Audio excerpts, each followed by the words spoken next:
That's why I should have had it open the whole time. No, because I didn't start streaming. Oh, well then it's your fault that we are 30 seconds behind schedule. Yeah, well, that's the end of season 4, so maybe we're next done, time. yeah. We're all done. So season 5, tune in. Oh my goodness, look at all these votes. All right, welcome to season 4. As I'm doing some tardy work here. Our patrons are probably already aware of what happened.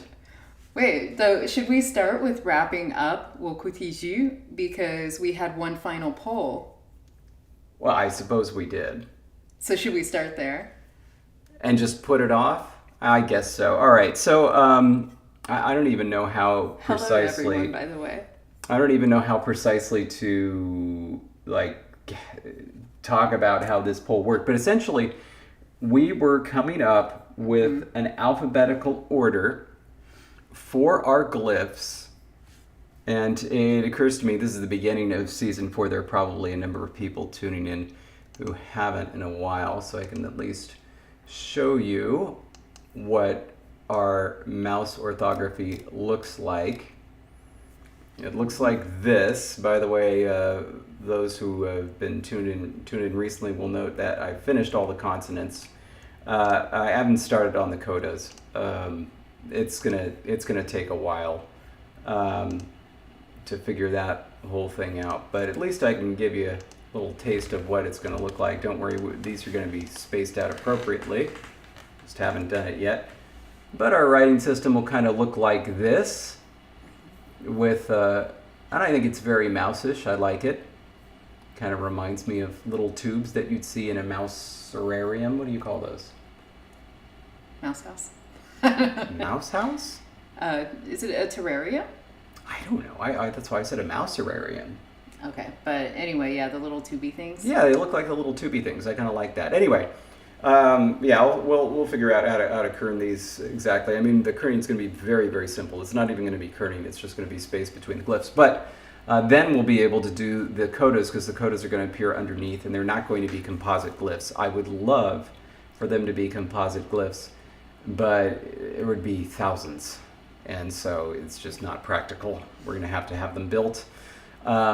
Anyway, but so yeah, the codas will be underneath there, and we'll figure that out. Anyway, we needed to figure out an order that these were going to come in, because this order was then going to be applied to our number system, because our numbers are not going to be different. They're going to be based on the glyphs themselves. We knew what the vocalic order was going to be because it was suggested by their shape. And in fact, it's going to be A, E, I, O, U. Yes. Very original, but it's based on the shape, not based on anything else. So we needed to have an order for the consonants. Yeah. And put them into an alphabetical order, because the first consonant of the alphabet is going to be 1, the second consonant 2, in terms of how you write the number shapes.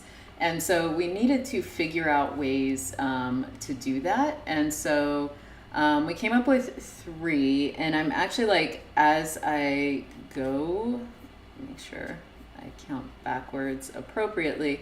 As I go, I'm actually going to go from third place to winning, to kind of say what we were considering and what the patrons were voting on. And again, this was the last poll of Wo Kuti Ju, and as soon as we finish these results, we will announce the season 4 language and start there. Yep. But the first option it landed in third place, which was a quasi-phonetic order. And so the consonants were arranged in an order that roughly mimicked the A, E, O, U shape and placement of the vowels. And so starting with nasals and going into kind of more palatals and moving back and forth like that.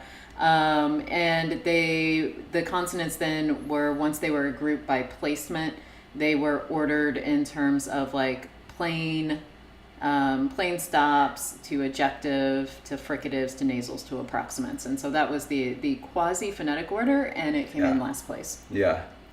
Then I had we had a straight up back to front word or sound order, where it was moving through the different manners, and then in those manners the places. So starting first of all with all the plain stops, and going from, you know, velar all the way to bilabial, moving through ejective stops, then fricatives, and so on. And so that one came in second place. The winner, which I'm so happy it was the winner, because quite frankly, and I'm not going to be shy about saying I came up with this idea. It was brilliant. I was very excited about it, and so I was hoping that people would see it. What I did was took the proto forms of the letter shapes in terms of like what the letter shapes were based on. So they represent, you know, things that are words. And looked at the protoforms and put them essentially in vocalic alphabetical order, where looking at the first syllable, if it has an ah, that means it's going to be at the front of the alphabet. Regardless of what the consonant is, it has an ah, so it's going to be first. And when there's more than one word, like nyasma and mawe, that have an ah at the beginning, you go to the second vowel and you go ah, a. And so our first letter of the alphabet is going to be, and this won by a wide margin, by the way. The first letter of our alphabet is going to be the enye, the nya. The second letter is going to be M, followed by an ejective P, followed by a P. Okay, so now I have a question. Yes. Why does ejective P come before regular P if there's an O there? It shouldn't have. We put something happened, because it should be a, e, o, u. Oh no, that was a mistake. Sorry, guys. Wait, unless, did we have the wrong protoform for that? What's the word? Pole. Okay. Hang on a sec. It'll be up in the alphabet thing. I was thinking it was just, I was straight up got it wrong. Oh, okay. So it needs to move down. Okay, so if you were confused in the poll, that's not your fault. One of these is out of order. That was Jesse's fault of not being able to alphabetize. Okay, so it's going to be tied with tonfe. It sure is. So which one will come first? The one that doesn't have a coda. You're right. Yes. Okay. O, a, o, e, o, u. Okay, so here we go. Here's the final order. Nya with nyasma. And then M, mawe. P, patki. Uh-huh. S, adjective, arsi. F, adjective, anu. K, Karen. So now we're on to the E's. Adjective, epit. Ya, yemu. Now we're on to the O's. I'm sorry, not an adjective. Kya, jorka. S, sorsa. How did you do those? That one was just before like moving back first. Back first, yeah. Back to front. Okay, so jorka comes in front of sorsa. Then ra, rongan. Ore. Tonfe. Because ore lacks any codas and tonfe has a coda. I don't know if I did that though. The rongan should be first. No, but it has a coda. No, it doesn't. Rongan. Yeah, that's the coda. But not in the first syllable. Anyway, we'll figure that out. We'll figure that out. Huh. It's all because I had a mistake and misalphabetized. Otherwise, what I need to do is put the P after the T, because moving forward. Okay. It would be tonfe and then pore. So if we have to decide if we're sensitive to codas or not. Okay. Corpu, and then F force O. T toira. Oh. W woite. Ota, sorry. And then T sweepe. Nga ngora, and N numin. Yes. So it begins with two nasals and ends with two nasals. Indeed it does. And now for Ronan, I don't know, you want to ask? Would you prefer having coda sensitive or back to front? Well, I thought that we already were coda sensitive, right? No, like that wasn't part of the notes. Well, but that's why you said some of these would come before others because they had a coda and codas would come second. Well, I just said that today. Oh, really? Yeah. Oh, I thought that was your entire plan. I mean, I like it, which means Roman should move up. Yeah, I think Roman should be first because. Okay. There we go. Done and done. Yeah. So there we go. We got an order. Yeah. Okay. So sorry, that probably wasn't a lot of fun to listen to. Ya, ra, ya, sa. So here we go. Nya, ma, pa, no, ka, Oh, that's good. Oh man, we just got ra, rated R. What? No, all right. Yeah. Okay, but now that Logan is here, Oh my goodness. now we can move on. We have an order. That's what that was to say. We have an alphabetic order. Yeah. That was our final Wokutiju poll.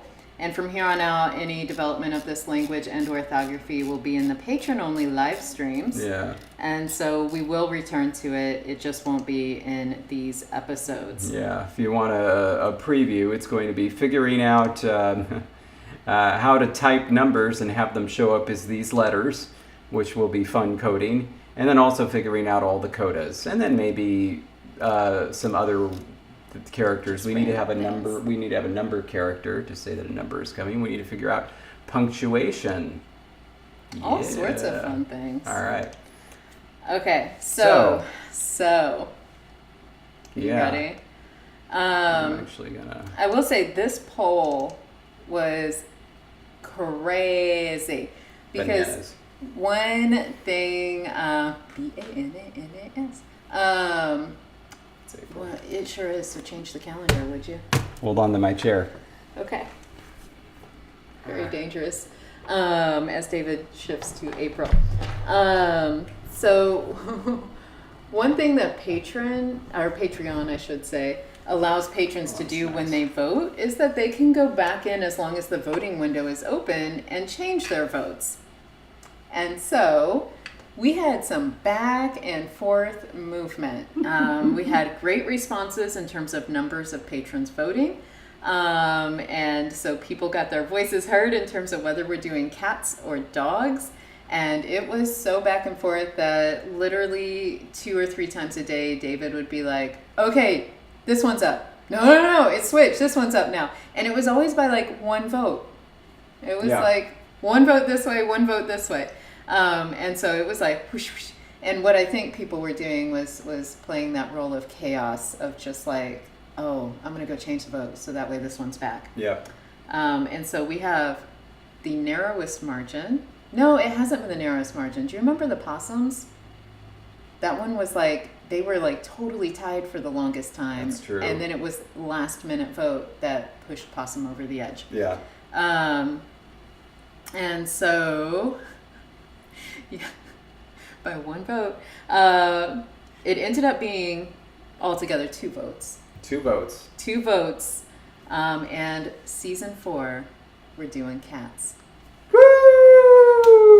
So This is probably a big shock to the patrons because dogs were leading. I mean, cats were leading at the beginning.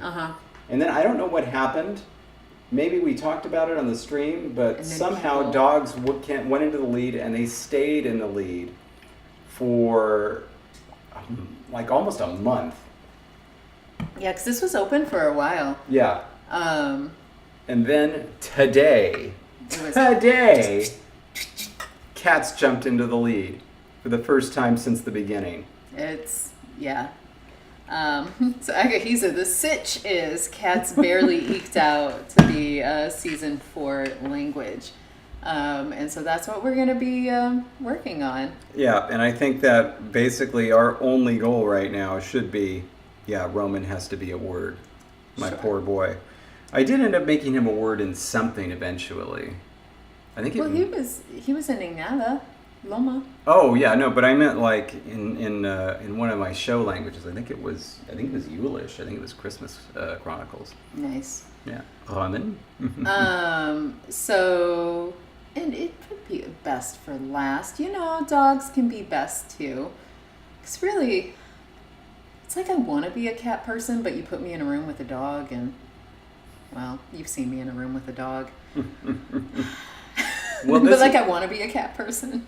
Well, this will certainly... no, that was much appreciated. Logan sent us an email about canine phonetics, which seemed like it would be required. And there's been some discussion on the Discord recently about dog phonetics.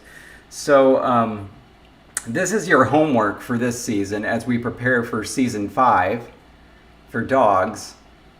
There is this idea, which honestly I still kind of like, that dogs can't distinguish minimal pairs, so that all words would have to have more than one difference.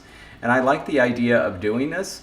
But then there was a second idea of why don't we do a vertical vowel system, which is that there's only 2 vowels, like a low and high. And like that would result in us having like 50 words. So do better.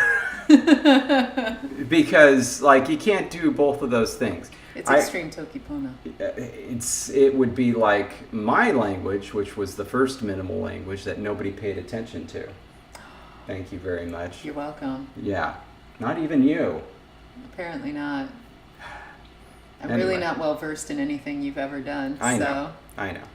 Well, why would you pay attention? Toki puppy. So anyway, I want you to be thinking about this. Vertical vowel systems are usually 3 vowels. Have you seen Kabardian? I mean, all the Caucasian ones are 2 vowels. But what was I going to say? What we need is a lot of consonants and a lot of vowels. That's what we need. And yes, to rounded vowels. We do need rounded vowels. Is that talking about the dog language? We're talking about them, I think.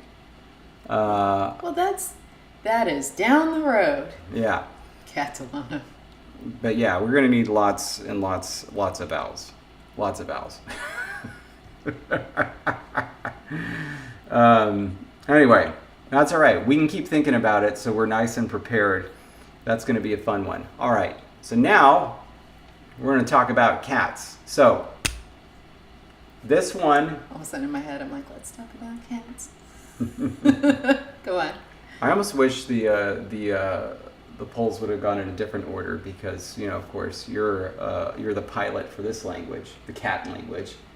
And I'm going to be the pilot for the dog language. Well, how about, listen, season 3, we've flip-flopped the names with letters and everything, so it was all messed up. Now we can be back to our regular names. You can go first on season 4, and I will do season 5. Okay, well, now that does make sense. All right. But also, if I am the lead on season 5, we're not doing all the vowels that I can't say. Sorry. But you can say a whole lot of vowels. You've studied German. Not well. And Mandarin. You've got ü and ü. And I like how you think that just because I study languages, I have the vowels down. And we'll have to do central vowels. And I don't sound like the most Missouri speaker ever whenever I speak the languages. We'll have to do central vowels. Oh my God, you can't kill me with those again. Me kill you? You're the one that's killing me with them. Cats did win. Yeah. Veronica, yes. Is there such a thing as an anticoda, like a coda, but it's at the start of a word? It's called an onset. Right? Indeed. All right. Okay, so by the way, this month's calendar page that David flipped over before we started this, it's got this lovely bright yellow background and spring drawings and has the Oza Yamosa rabbit poses at the top. I'm digging this page. Makes me think galoshes. It's probably not a rainy season here though, is it? April? So when I think of April, I think of a lot of rain and storms, and I'm realizing that that's probably not going to be the case here. Yeah, no, I mean, I've always heard April showers is the thing you hear about, but I mean, we'll get some rain from time to time. But it's not, right? It's mostly like, especially starting March, that's when it starts to get bright, it starts to get sunny. And then, in May, it'll be like nice and bright and sunny and hot. And then in June, that's when it's like, all right, let's pull it back a bit. And it gets cloudy. Okay. Very interesting. Yeah. I'm so not going to be ready for this. Mm-hmm. Because to me, April is like not only storm season, but also, if you recall, last April I sent you a picture on like April 22nd because I woke up to like 4 inches of snow. And then the next day it was gone because it warmed up. Do you remember this? I sent you pictures. Yeah, it could happen here. 4 inches of snow in April? It could. Okay. I mean, we had 0 inches of snow for the past, 40 years. But I see thunderstorms of my Midwest. Yes. Mm-hmm. I'm used to like thunderstorms and maybe tornadoes. You just never know. Okay, so April onset spring mini codas. let's talk about the initial idea that I had for this cat language. Let's go on a trip down memory lane to hopefully a website that works, because all of my websites are down right now, but I think this should be fine. Let's go to Velar. That's how you say it if you're just saying it in American English. I don't know why anybody would say Velar. But, Because it's like Tyler with a J. oh dear. Everything's got to be Texas with you, doesn't it? I'm sorry, if I meet someone named Tyler, I'm going to be like, oh, you mean Taylor, right? It's obviously how we do that. Yeah, anyway, so this language was a silly language. It was SOV, and it had a writing system that you can see is just kind of like, I clearly started with Roman alphabet shapes and then just did stuff with them. But it was a kind of Turkish clone, and it had a whole bunch of noun cases. It had 57 of them that all had their uses. And it had vowel harmony that was based on a theory of something called underspecified vowels, which looks good if you're looking at natural languages. But I think that this web page by itself should show you why the underspecified vowel theory in phonology is garbage. Because essentially you can just do this and produce a whole bunch of crazy nonsense to get vowel harmony. Side note, Yeah. Veronica says look at her message on your website. Yes. Double side note, this page hurts to look at. Well then, Let's do some sleek black and white. how about, Oh, that is so much better. Thank you. you like that? That's way better. Like that red was in my face with the bright white. That hurt. Yeah. Anyway, so my hope was, one of the fun things that Velar had. Really, that wasn't supposed to do that. It was supposed to stay. CSS must not be working. Let's try this one. It had a bunch of noun classes, which were fun, which helped divide the world up. And so, what I was hoping to do with this language was see if we can create a vowel harmony language that actually works, and do some noun classes. That was my only hope for this language. Oh my gosh, that's exciting. Yeah. So What's going on with the pages document? Something's missing in that. touch it again. Well, you don't. Wax the microphone. No, we already have verbal classifiers in like every language. We don't need them again. Done with that. 9 cases for 9 lives of cats. I like that. Ooh, that's kind of fun. 9 cases or classes? He said cases. I assumed cases. Well, did you want to do 57 cases, or did you want to do? No. Okay. I mean, we could do a big case language, but it'll actually make sense. Where did you save this? Season 4. Okay. Yeah, season 4. So I didn't want to open it because I didn't know if you were going to put like cat or something and save it as cat. I'll do that after this. Okay. And so I was waiting to open the document. So in one moment on the screen, you will see that I am joining. All right. So before we get into the actual grammar and stuff like that, we need to talk about the phonology. So I think that the biggest question that we are going to have. Fudge sickles. with. I'm going to update now. Yeah. Go for it. All right, keep going. Biggest question. I'll join you when my pages has updated. Is what to do about the R, shall we say, the rhotic. So, what shall we do about the rhotic? Because we have these cats, right? And it feels like we could get away with having 3 rhotics. Maybe a tap, a r, and a You definitely have to have the r. A nice trill.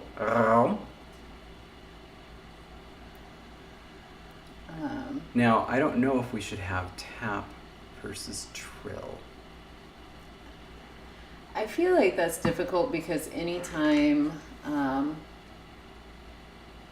like I feel like on the outset, it sounds good to have like, yeah, let's do tap versus trill and have them both.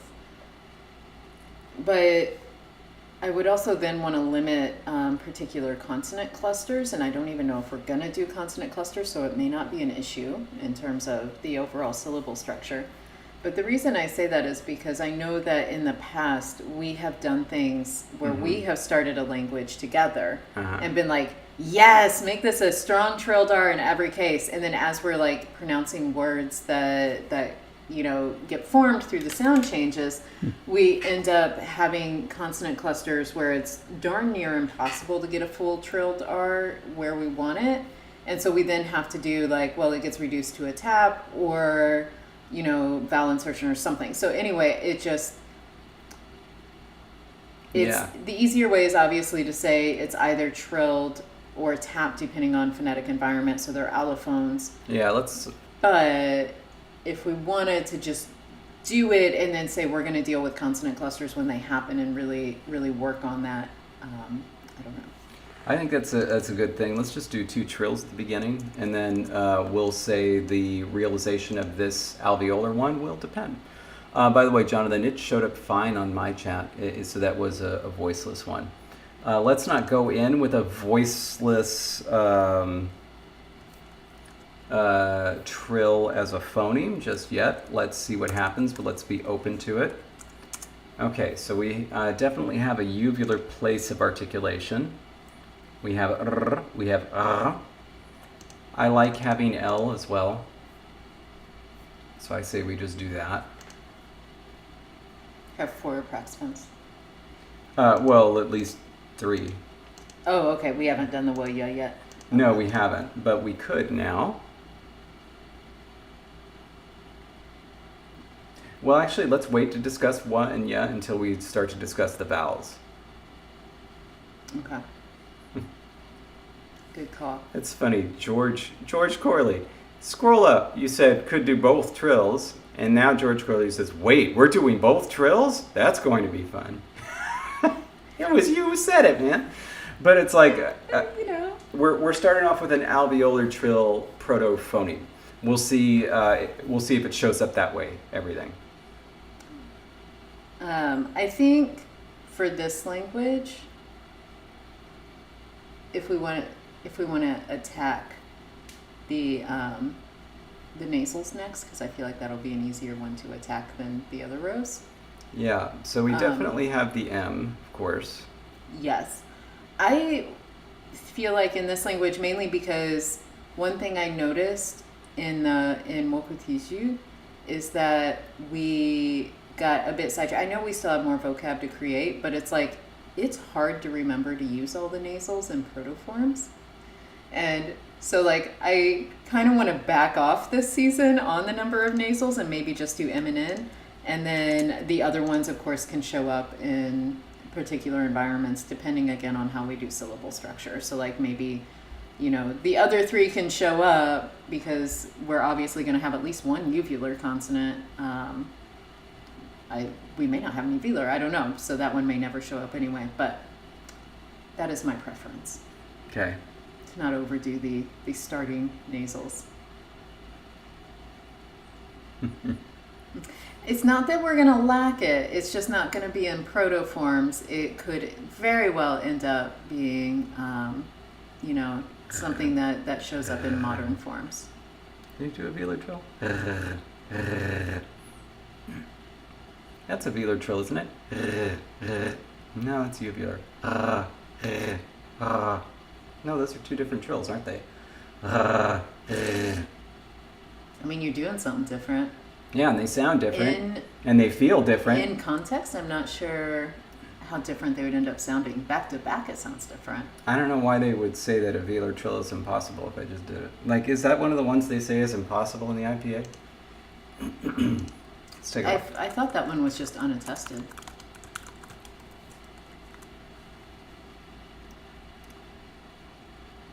Let's see. Oh, yeah, they do say it's impossible. They say it's impossible. Like, I swear I just did it. I don't know. Was this a palatal trill? Oh, were you?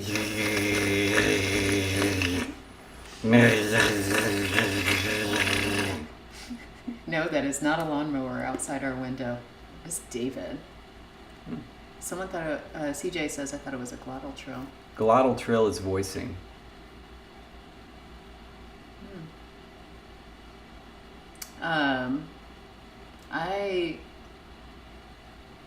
Yeah, that's interesting. I don't know. Yeah. Anyway, so I'm going to go ahead and just say no ejectives. I don't think that makes sense for cats. It was way too mousy. Yeah. I'm on board with that. Okay.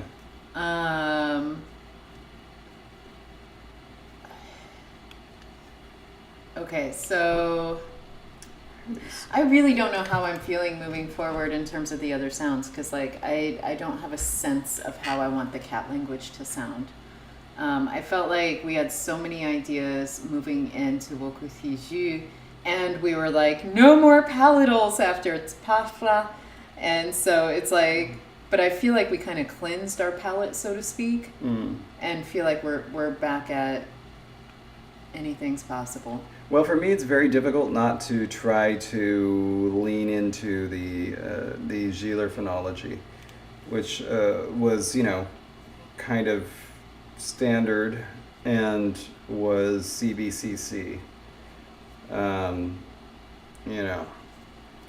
It's hard not to just try that. Okay.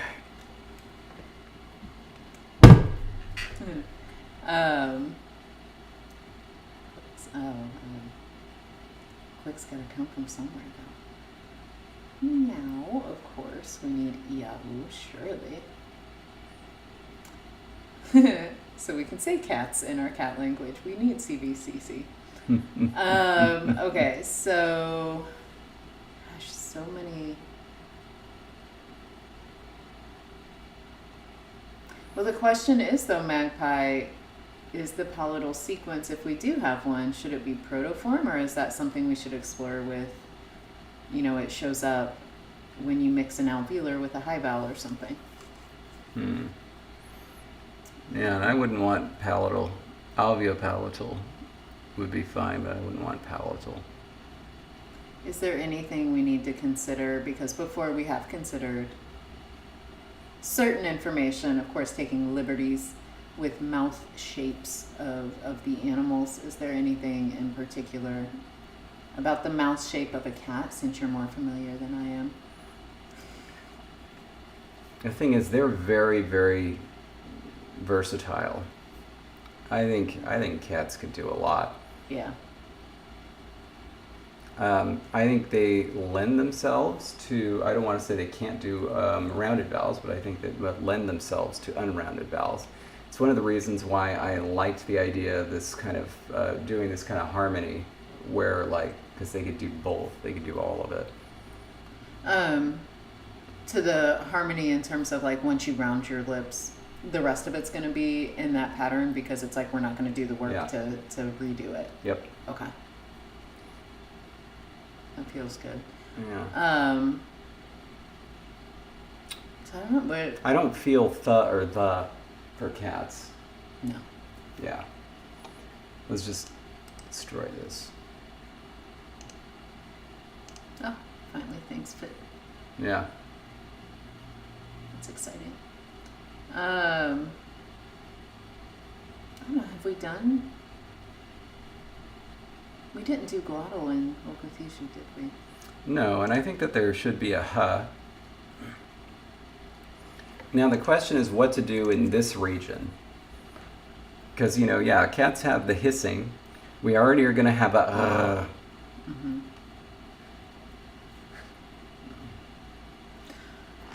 So then the question, because I feel like no matter... Is that pretty good? It's beautiful. I feel like I'm torn.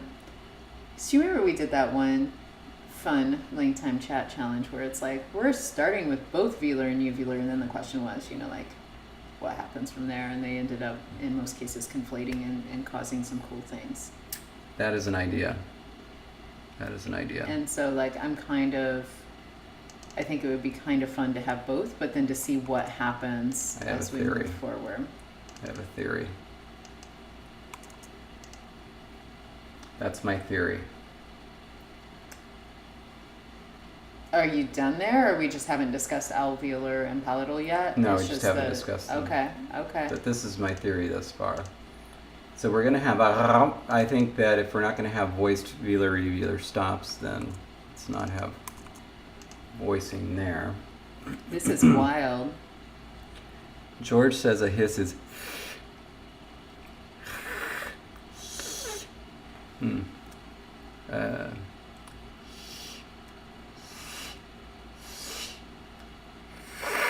I mean, I feel like whenever I teach my students about that, I tell them it's like hissing. So like I feel like that. But I mean, a cat may be able to hiss in more ways. I don't know. Well, when George says, David, you got it, I'm doing like 3 different things. Yes, the multiple levels of hissing. Yeah. So we're going to have this, at least at the proto stage, but are we going to have this at the proto stage? So, versus... If we're going to have H, I mean, I guess that would be a strong reason for something to happen at the velar and uvular stages to conflate them, because it's just too much all together. So it could be a good motivating factor for making some cool changes. But at the same time, like part of me is like, another motivating factor could be to introduce it later on, to be like there was only one to begin with, but we ended up getting one of them through, another one in only particular environments through changes. Mateus just said, I know it's not on topic, he said I would get rid of the glottal stop, and I agree. I don't think it's useful here.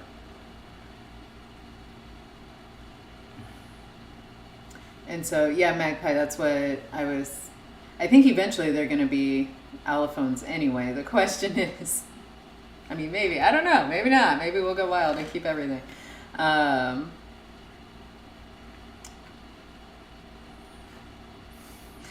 George would hiss for us if it worked the other way where they could audio chat. Are you feeling strongly one way or another? Well, I'm having a feeling where if we're going to have some stage in the future where K and Q merge and it results in something different happening with the vowels, it would be useful to have H versus H. But it's hard to justify with H, H, and H, and H.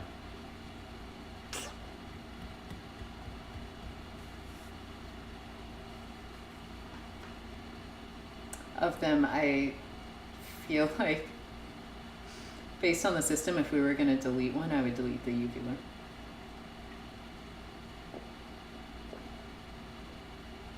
Because I feel like the uvular is competing with the trill in the glottal. Again, though, that would be a strong motivating factor for some sort of change. So, like,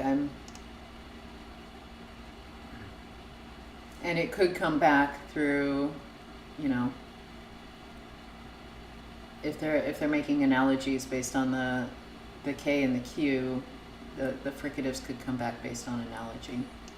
I wouldn't want them to come back, but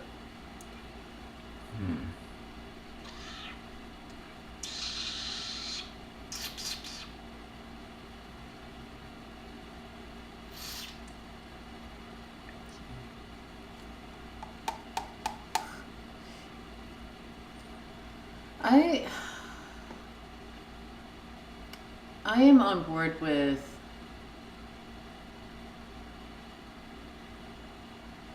having the palatals be completely allophonic. So we're gonna get them, in other words, but like something like a German kind of situation where it's like velar after a back vowel and palatal after a front vowel. Like ich after and or, ach. or before? Oh, Like that kind of situation. yeah. So like I'm not saying not have any palatal sounds, but not have any proto-palatal sounds. Have them all be Yeah. somehow brought up, unless we want to keep the ya. The stops and the fricatives, though, like I think those are. I think they should be allophonic. The ya, you Not know, I sure love a about good that. ya, so like I'd be happy with that. Yeah, I'm not sure what to do about that. Okay.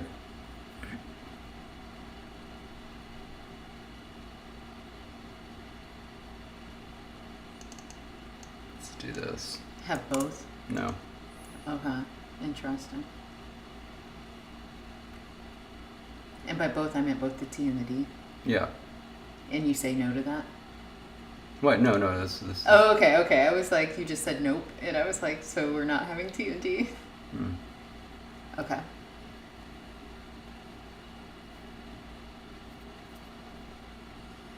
I don't know. Miles has got the. It's a hard decision, and part of it's because I love my yas. However, on the fricative, I think we should get rid of F and V.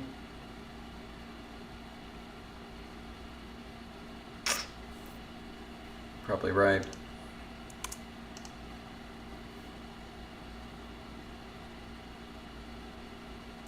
But I think keep S and Z.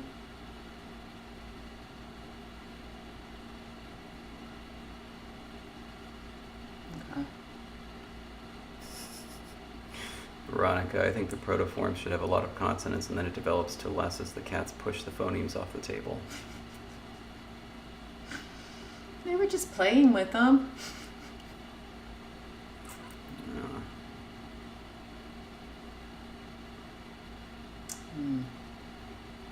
Okay. Yeah. So like I feel good about everything. Now it's just Yeah, feeling it the definitely W need and a the W. W. Definitely need a W. We're gonna keep it. Yeah. Okay.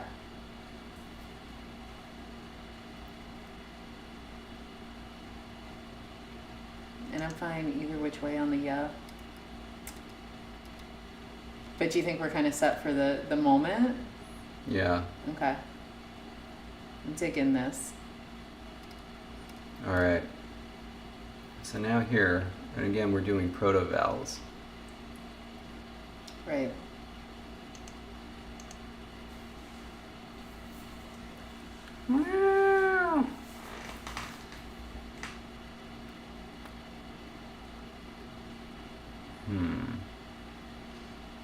This is delightful. Do you want to pull up a video of a cat? What was that one video that you had him watch that was like the cat was super high pitched and like sounded like it was talking or something? Do you remember that one? I don't remember that one specifically. Okay, but anyway, I was like that would be a fun one to blast their ears out with because it was very loud.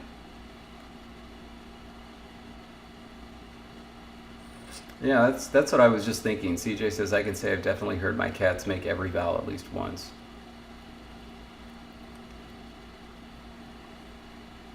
Many. Oh man, it's evil. I mean, here, I don't know. It's what direction do you want to go? Do you want to start vowel heavy in protoforms and work with it? Or do you want to go I don't know. normal-ish and develop more vowels as we need for vowel harmony? Magpie is also raising a nice point here. Nasal vowels seem like a good idea, yeah. I mean, it seems like they do them a lot. Okay. Um, But nasal vowels at the proto stage, or nasal vowels as we will develop them and make them phonemic through sound changes? yeah, I think sound changes. Could be interesting. Because I'm looking ahead and it's like we could have nasals doing things to following onsets, then disappearing and becoming nasalization, and then having nasalized vowels have be reduced in character compared to the oral vowels, which would obscure the harmony. Could be interesting. Mm-hmm. And of course, yeah, there's always the idea of nasalization spreading. Mm-hmm. Someone Oh, would so block like it. another feature of vowel harmony would be potentially spreading nasalization. Yeah, and yeah, probably regressive. I forget which one. The one that pushes it ahead, but that could be blocked by something. What would it, and is it blocked by? It would be blocked by anything that's past the uvula, right? Mm. Because that's where. So it would be blocked by H.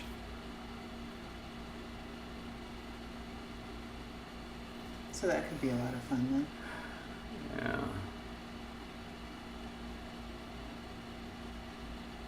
So in other words, you're liking all the vowel distinctions for modern forms in terms of like length and nasalization. We just need to decide proto.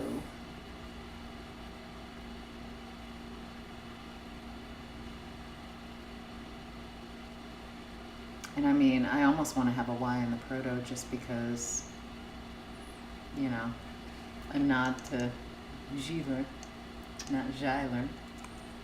That was a mess. Actually, I think, hold on a sec, we want to actually take a look at it.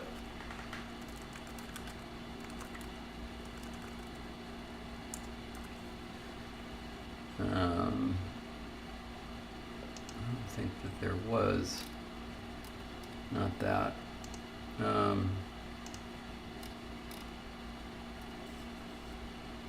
There's no A. Oh, there is. Okay. Hold on a sec. I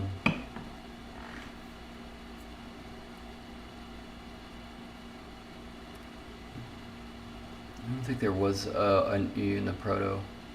Okay. I can't remember. Where was it? Somewhere or other, I'm pretty sure there wasn't an E in the protoform.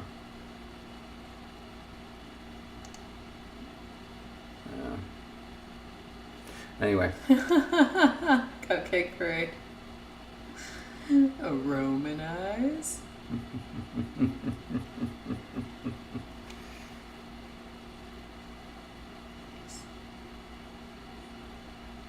Well, I mean, that's fine if you want to take that away and have the E come through, you know, having an oo in surrounding context or something.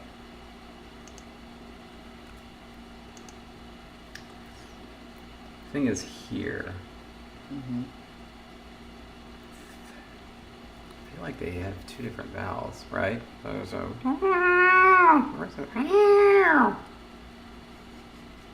you know what I mean? I love working with a cat. But I feel like there's You two are different such a vowels cat there. person. Yeah, I am.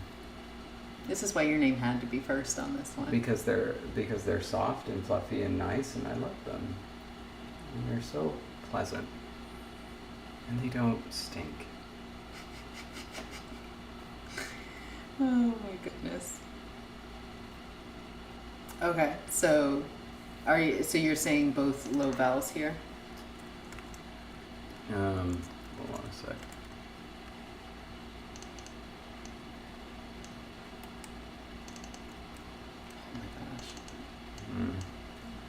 this has to be.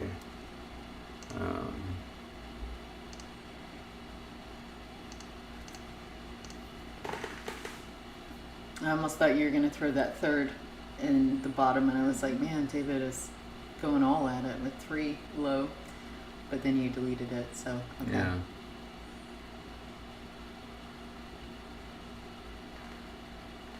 All things do, Josh. All things do. Bib says to check the very bottom of the page of the noun cases section. What's that? I think that he's right. There we go. Ooh, thank you, Bib. So it's e, o, u. But then there was and u.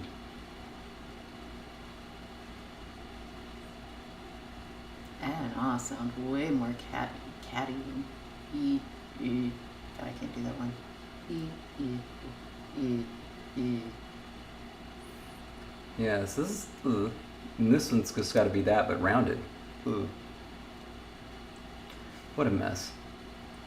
Yeah, I don't like that. Okay. Okay. But then I was like, we could do these two, right?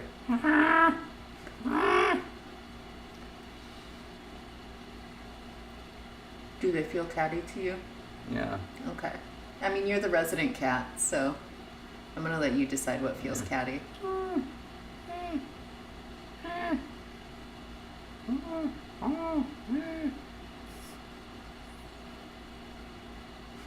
W. Watson, past DJP had some ... interesting ideas. Okay. So now do you want to revisit the approximants now that we have this? Or are you happy with this being our starting point?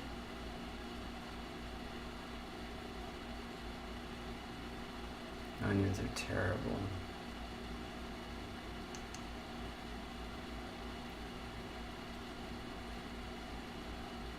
Onions are like the American aristocrat in a British period piece.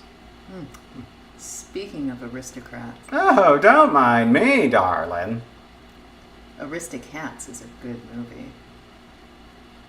With some unfortunate parts, but yeah. That is one hot older lady. She knows what she's about. Oh, man. Okay.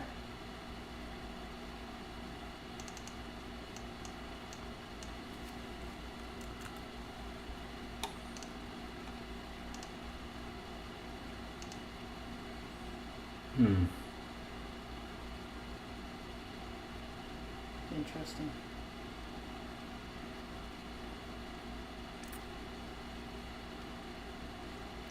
I mean, it feels like the rounded vowels would be an affectation. That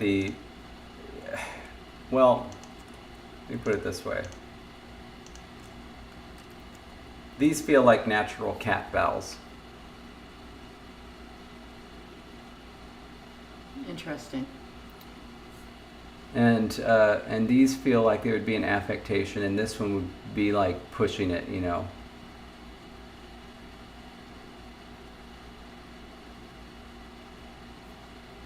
When you say affectation, do you just mean like, I'm going to do this for flair? Yeah.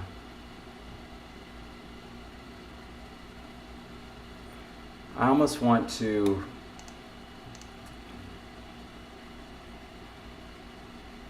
delete that O.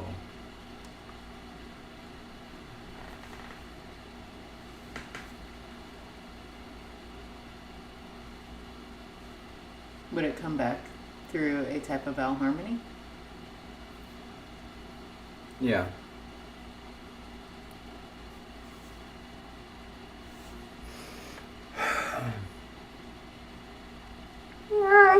You're right. You're right, Violet. Oh my goodness. Yeah.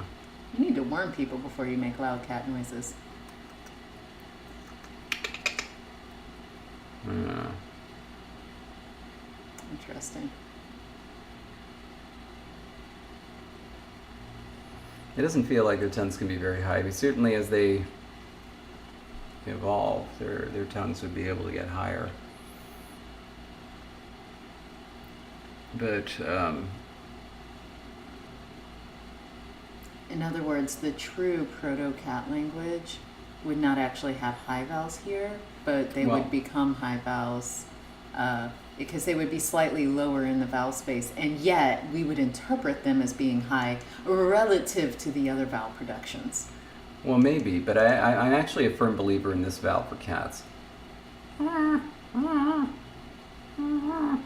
I think that they can have that one. Okay. It's just kind of, I mean, it would push back, I think, and like ultimately I think that's going to happen with this. It's going to push one way or the other. Both of these are going to push one way or the other, kind of disappear. So of course we don't talk about wow.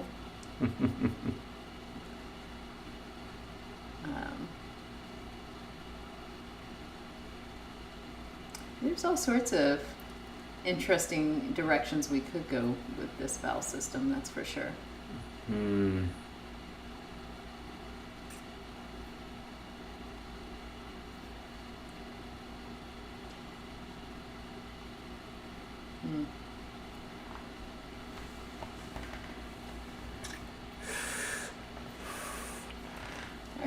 Are you seeing the agohiza not feeling Yeah, no. e or u?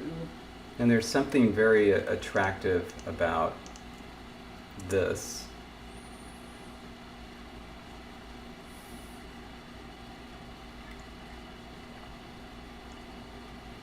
So I was apparently thirsty today. I'm already done with my water. As you poured your water over there. If it gets bad enough, I'm legit gonna leave you alone and go refill the water bottle. Leave you to it. All right. Is this it? You still need to think about it and stare at it.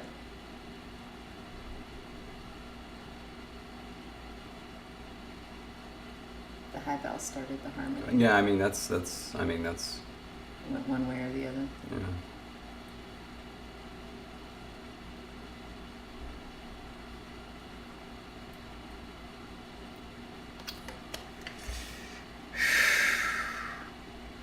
We don't have any palatals. I mean, aside from this yeah.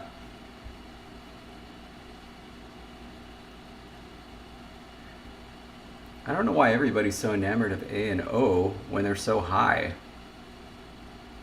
We do have ya and wa, which is kind of like E and U. It doesn't make sense to have one and not the other. When you say one and not the other, you mean to have wa with no u? Yeah, like if they have wa, which they do,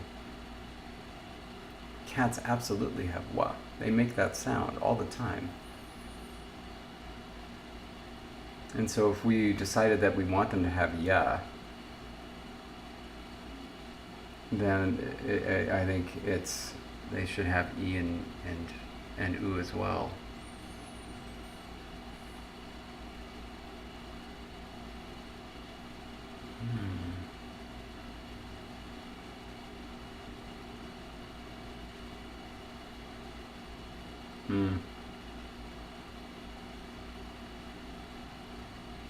Ooh, Nawaktel has W without U.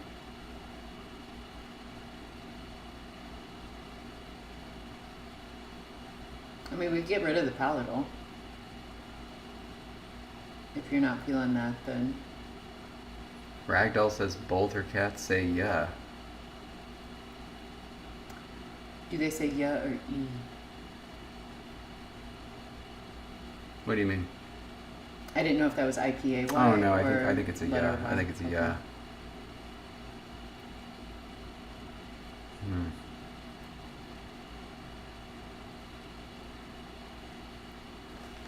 I'm totally gonna Google. Do cats go ooh?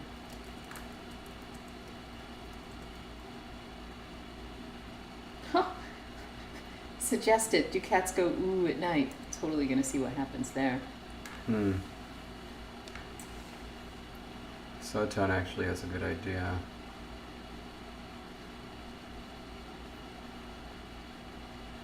What's that idea?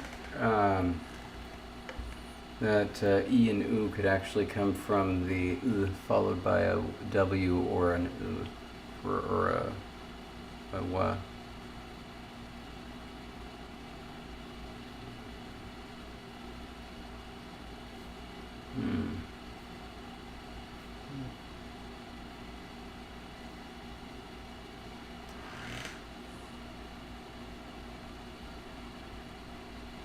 Interesting.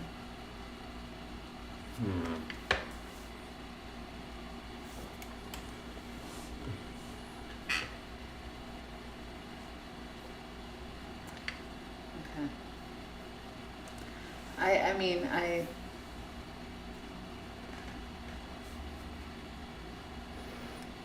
oh, do you see George's comment? There's a wild theory about Mandarin. Yeah.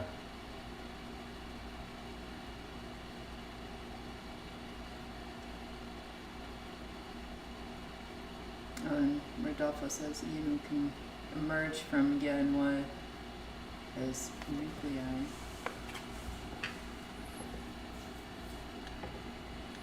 Yeah. Kind of like that.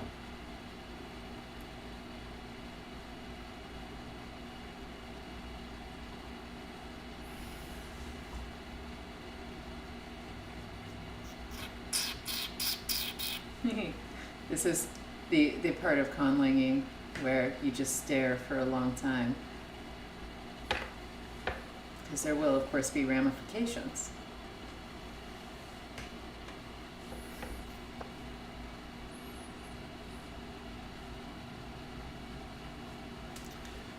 If we're not going to have those, these can be a little higher.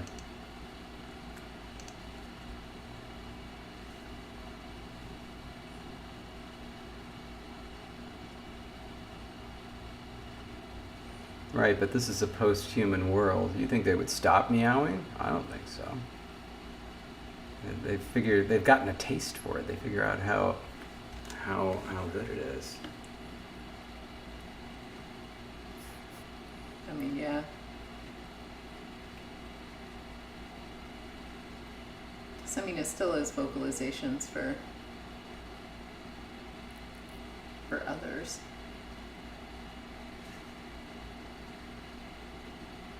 Yeah. Whatever. Just how you write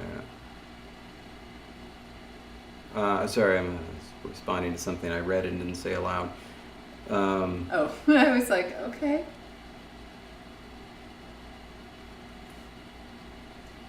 That's right, Minnie. Sometimes the best conlanging happens when you're just staring.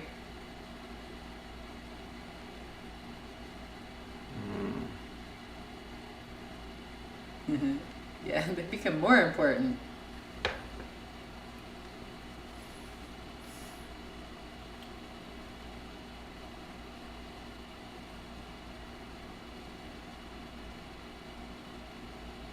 How you feeling?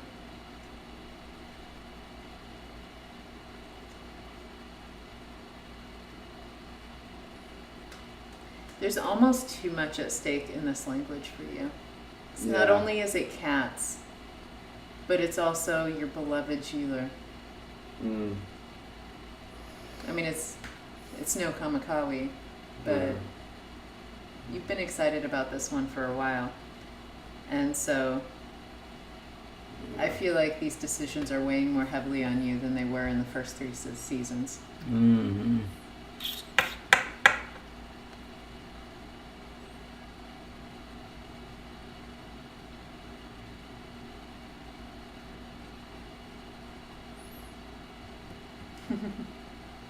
Yeah, it's overinvested.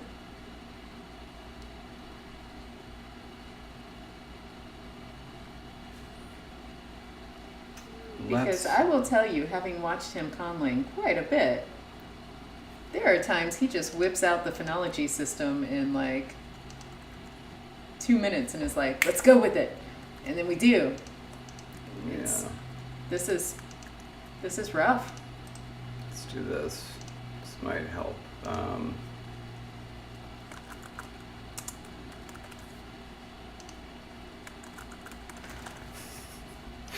Interesting.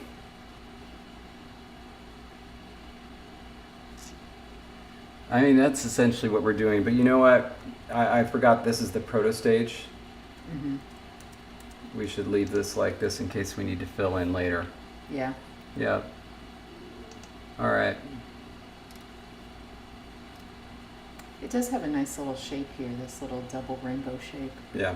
as we work through. Okay, so I think we need to, oh, hey, Kay. I think we need to follow the advice on your shirt. Seriously? We just have a potential complete proto sound system. What more do you want from this episode? All right. Let's do it. Okay.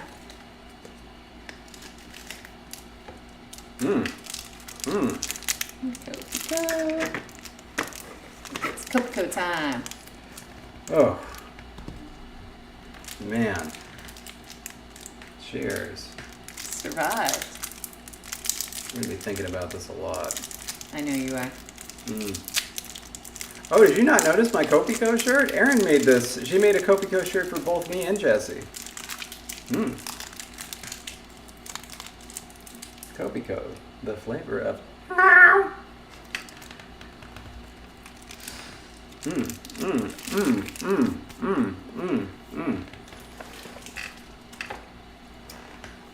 Okay. Actually, Veronica, we did. We just don't have a way to throw it at you. But yeah, there's enough for everybody. There's plenty in here. Yeah. We got enough for like a 5-year supply. Okay. Copico doesn't go bad, right? No. It's just hard candy. Copycat. That reminds me, did I change? I think I did. Yes, I did. Okay.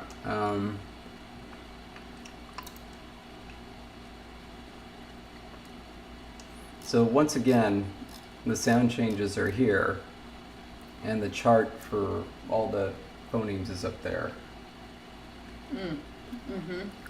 Yeah, that is problematic. Sorry, I was reading comments. Do you want me to? Yeah, Miles structured in syllables. Yes, we need to. Veronica's expecting Copico to be mailed to all patrons. And Violet says, just open the window. We can pass it out. Honestly, if you were just outside this window, that would be a feat. Because that would involve a ladder or something. Okay. I have an idea. Not a brilliant idea, but it's an idea nonetheless.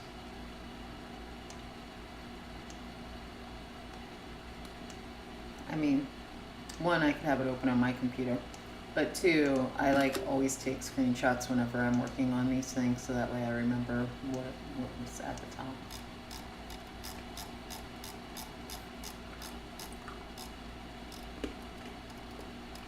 Okay. Ooh, Jake has had his last undergrad class. Congrats. Oh, really? Oh, that's wonderful. Congratulations. Nice. Like, so much congratulations. I feel like we should have another Copico later in this episode. I like the way that you think. Gotta celebrate our people. Smelly cat. Smelly cat, yes. Man, remember when Steven Universe was literally everything, and then now you don't hear about it anymore? I've never heard of that. I mean, that makes sense for you. What are you saying? That I miss out on a lot of cultural something or other? And I'm saying that if you put on a random country station, you know the name of every single artist. Just by hearing a few notes, but now you don't know what Steven Universe is.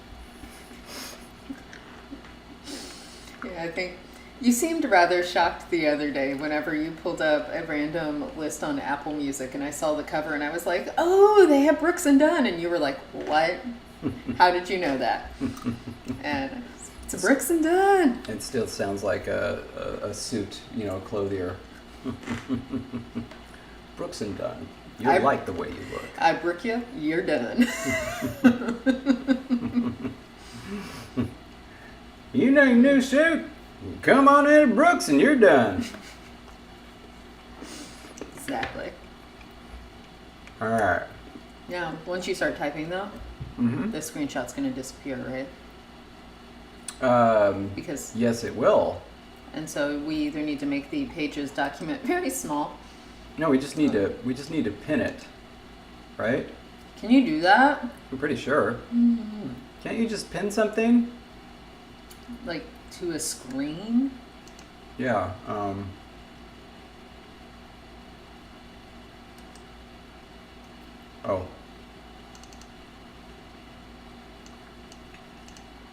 Oh no. I'm gonna Google. Oh no. Here we go. No, it's fine. It's How fine. is this even possible? It's because it's a preview. Oh my gosh. And so it's like it's waiting for me to do something with this. So anyway, This is amazing. all right. Ooh, fried chicken. Suddenly you want some fried chicken. Okay, well let's do some sound changes that we know are happening. So, vowel, glide, merger.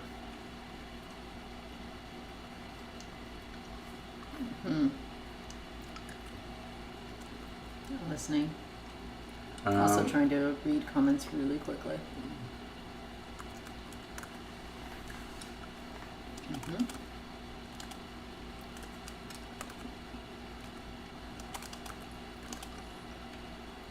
But now we have to decide what's going to happen with the rest of these. So,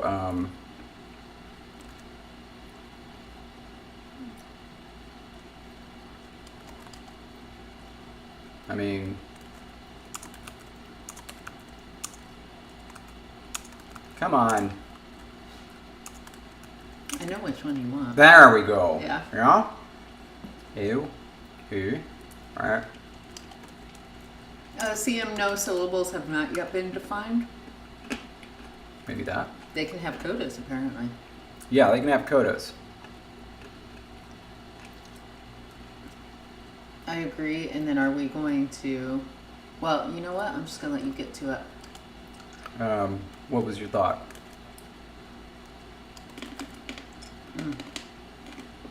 Just a second.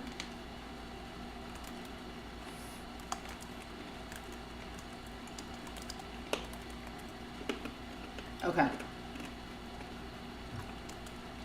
Yeah. Well, you know what? We're going to get to it because now we're at the schwa and the O. Yeah.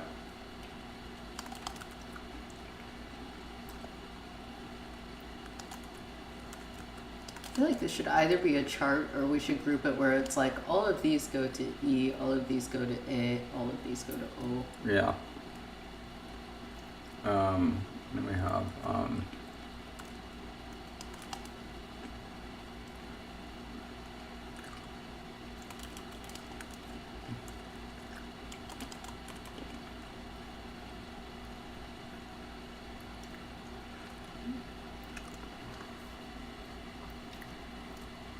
Did you do the O's yet?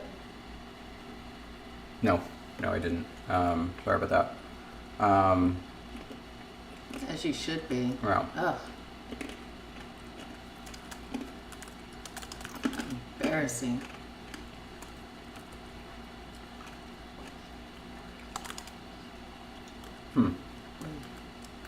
Huh? Oh, it's just oi, oi, Yeah. oi. U becomes U. Oi. A. E. E. Have it become that. Be really weird. I mean, certainly not symmetrical. If it were symmetrical, that would become The unrounded, the yeah. unrounded O. Although I'm not gonna lie, I kind of like having it just kind of randomly go to E. Yeah. So essentially what it's doing is saying the more important thing is the rounding and the upcoming ya. And so E, E, E, E. I can see it. Yeah, so could I. So with the low vowels, I'm inclined to A,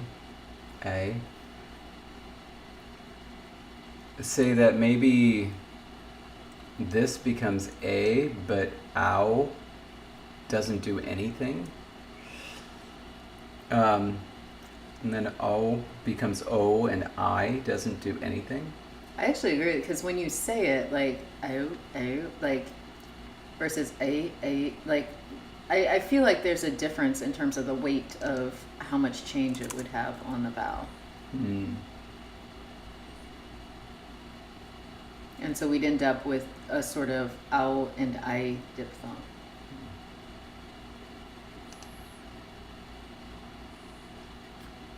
All right, and then so then it's just this. Okay, and then here we'll take them out actually, and say note nothing happens with ow and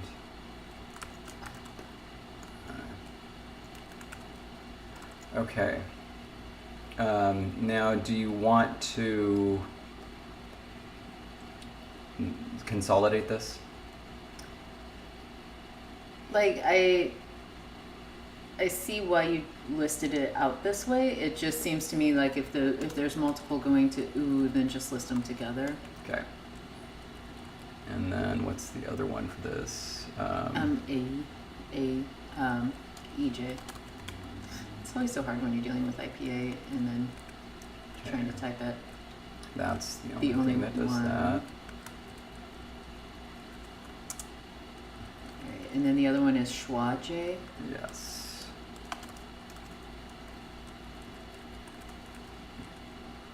And then the AW goes to O.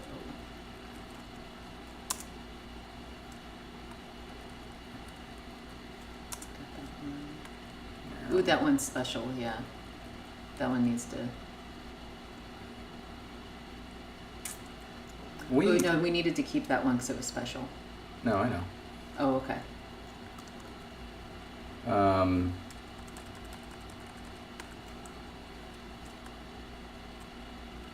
see what you're doing now. Mm-hmm. Little tricksy. Mm-hmm. Yeah. Okay, so in coda position, note not in VCV position. How do you say that? Note not when the glide was the onset of a following syllable. Mm-hmm. Coda glides merged with previous vowels to produce new monophthongal vowels. And then note nothing happens with these two. All right. So as you stay down here, Okay. I'm up in the IPA chart and I'm going to add in green. Yes. I'm going to add our new vowels that we need to add to the inventory. Yeah.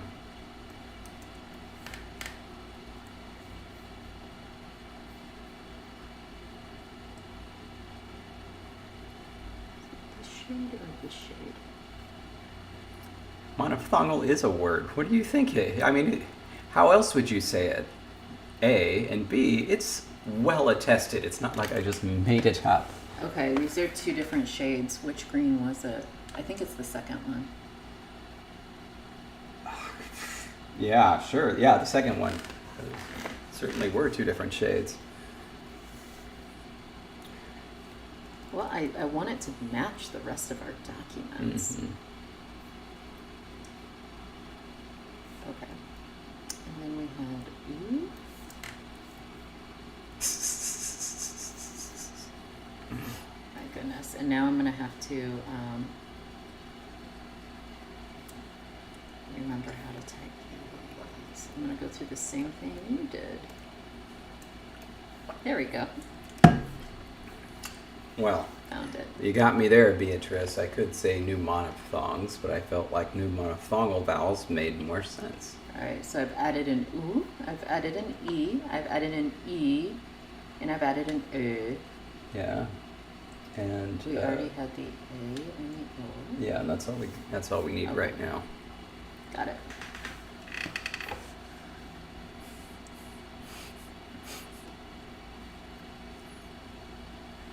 Oh. W. Watson says hope he has Ö with no E. That's cool. I was trying to think, is there another one like that? I feel like there's another one. There's plenty with E with no Ö, right? Yeah. But Ö with no E. Yeah.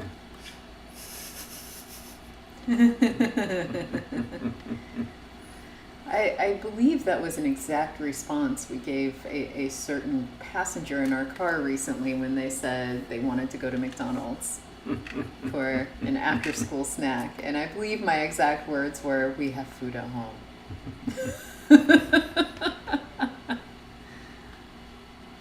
Oh, Josh says Icelandic has U, but no U. That's it. E, but no U. Korean. E. There we go.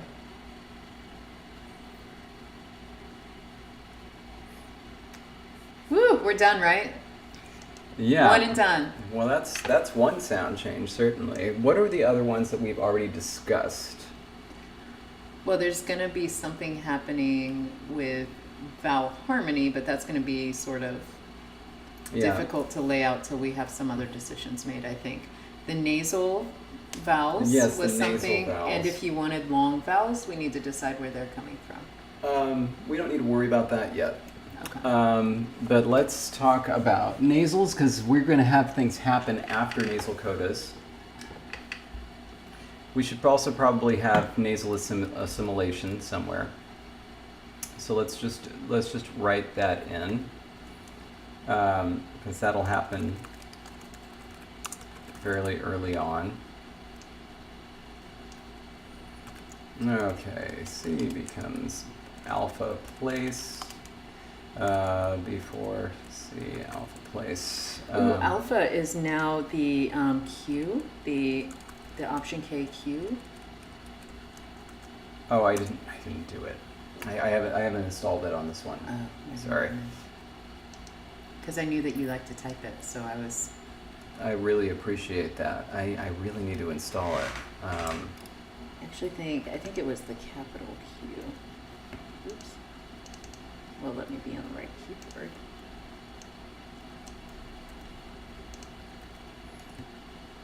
Yes, it is capital Q. Okay. A coda nasal will assimilate in place to a following consonant. Mm. And I think this should be both M and N if we're going to allow them both as codas, because that's going to help push it in the direction of nasalization. Yes. Oh.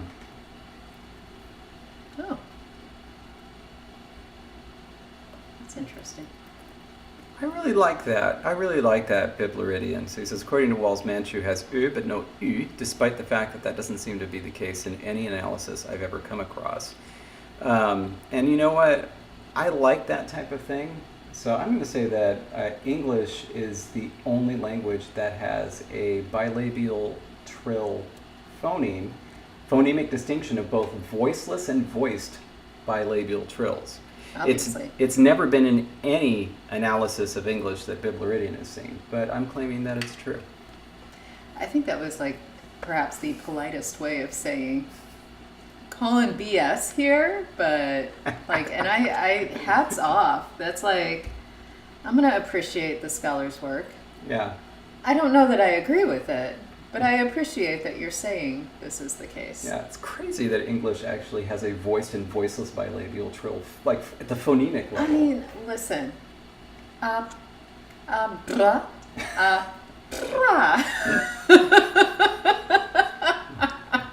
So brak is it's a cup that you put upside down in the cupboard, Obviously. because you use it only for catching insects, whereas a prak is it's just a different type of door. Nice. Yeah. All right. So I also feel that what we are building here, Mm-hmm. do we want to by the way, say that H would trigger a uvular nasal?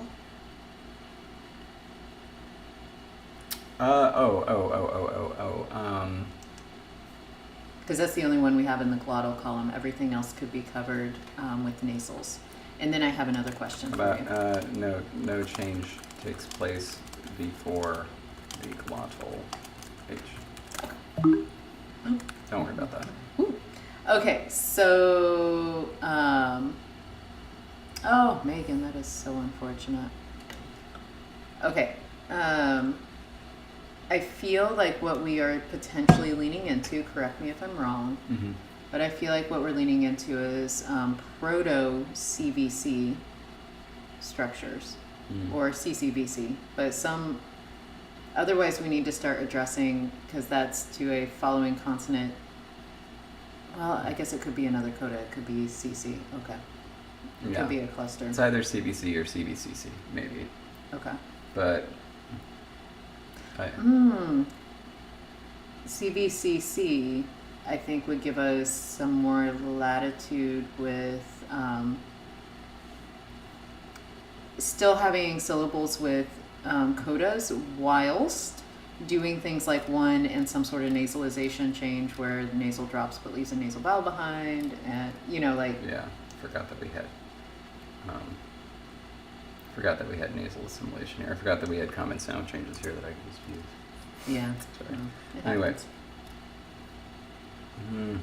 Hello, Megan. Exactly. CVCC. That needs to be a word. It's a compound, of course.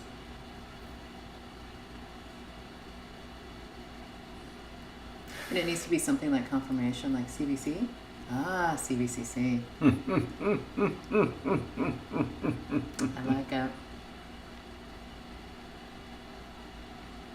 Okay, but now I'm... The problem with moving on with these sound changes, because nasalization is early, nasal assimilation is early, but with nasalization of vowels is we need to know what vowels they were, and also we need to decide if lowering is going to happen before they go whoop.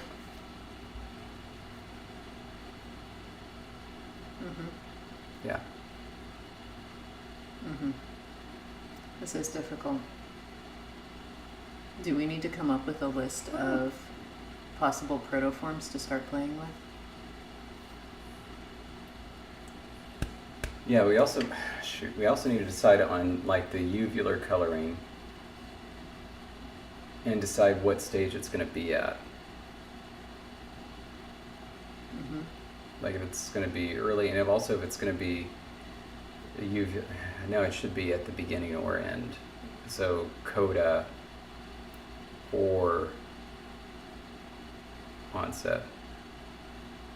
Oh, George, it's a work thing. Oh, have fun, George. It's probably like a congratulations party for him. I mean, as it should be. Yeah.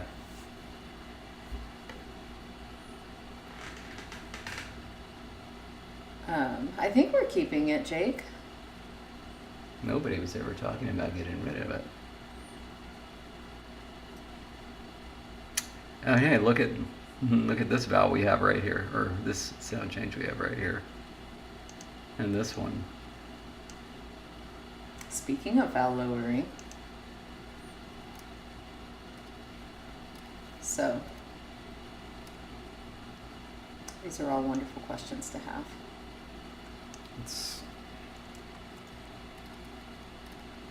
Because the question is it going to happen before this? Well, I guess it doesn't really matter.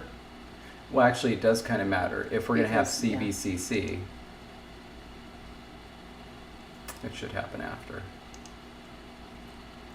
It should happen after, because we could have a word that ends in "u." And then if it happened before, it would be unaffected by the vowel lowering, but would be affected by the merger. Oh.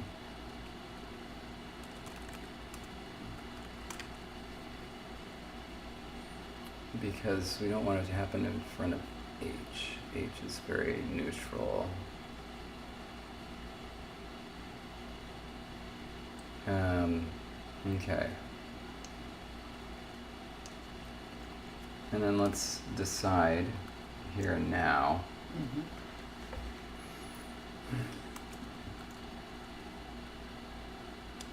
So you become a.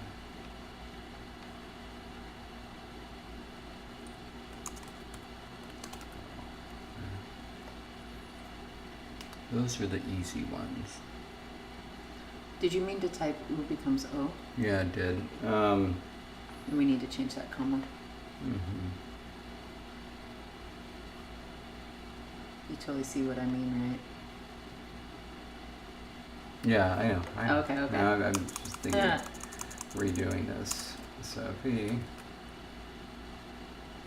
goes to minus high. I think that's why I did it in two separate rules.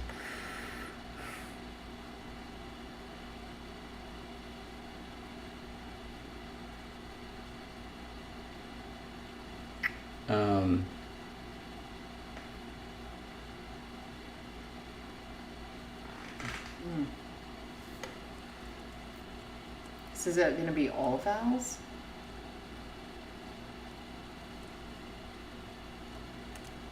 Yeah, hold on a sec. Okay.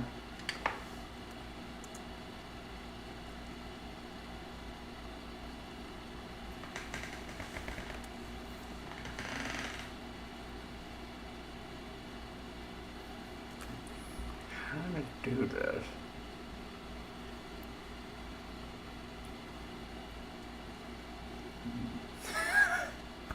This is so silly, but I'm trying to do it. I'm trying to say that high vowels go to mid and mid vowels go to low. So vowel minus low goes to vowel minus one step.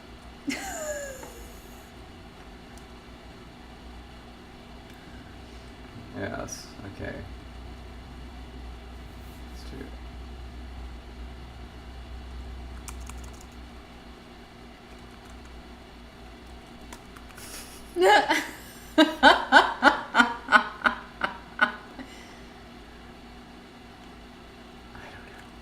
Oh my god. Okay. There's no rule annotation that says minus one step, like to just say you step down one or you step up one. There isn't. Like there should be, because it's this is something that happens. Yeah, I know. Okay, and then also, is that comma meant to be there? This is after. It is. After or before. Or before. Got you. Okay. Yes. So Vowels. in the presence of. Yeah.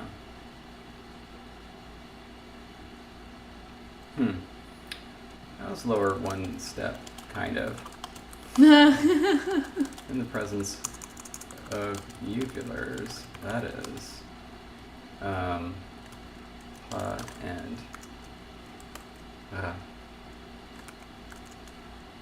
But not ha. And not ha. Mm-mm. All right.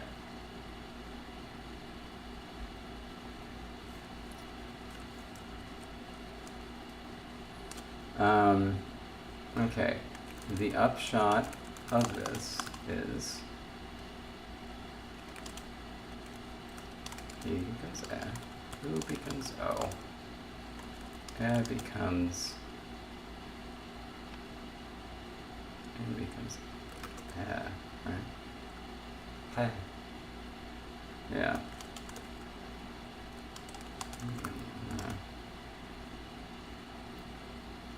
And then, let's see. U is A. Then, let's see. E becomes A.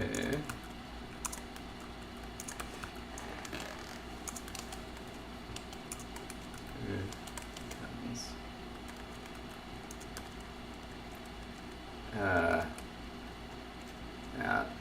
Ooh. Okay. Yeah. What else have we?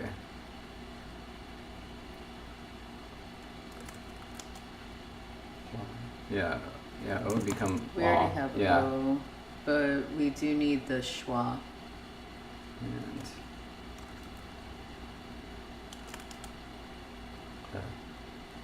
Yeah, it would become this. Yeah.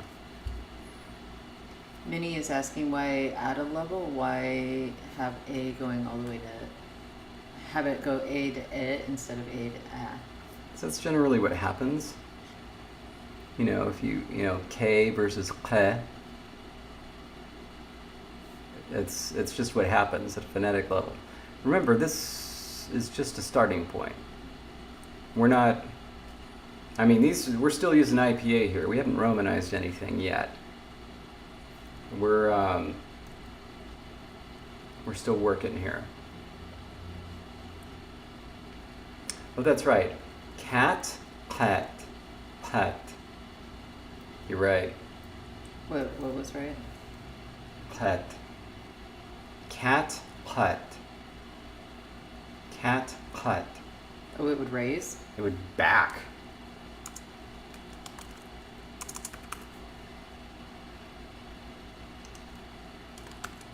The only new ones we introduced were the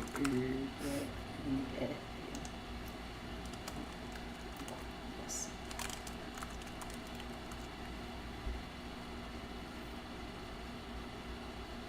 Interesting.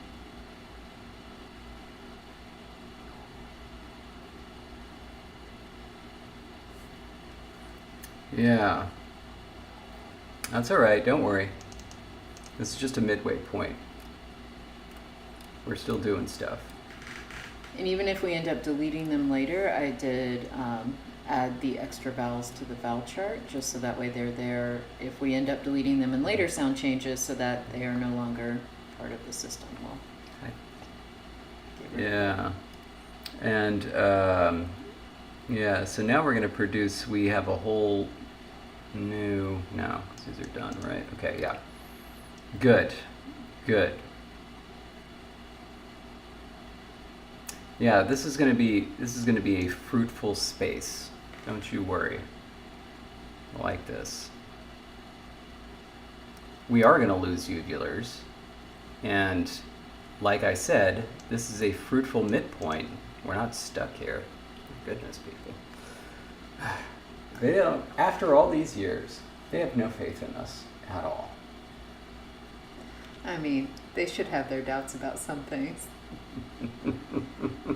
Okay, so before we go any further, Yeah. I do want to just drop this here that we're at a really strange place to think of a poll.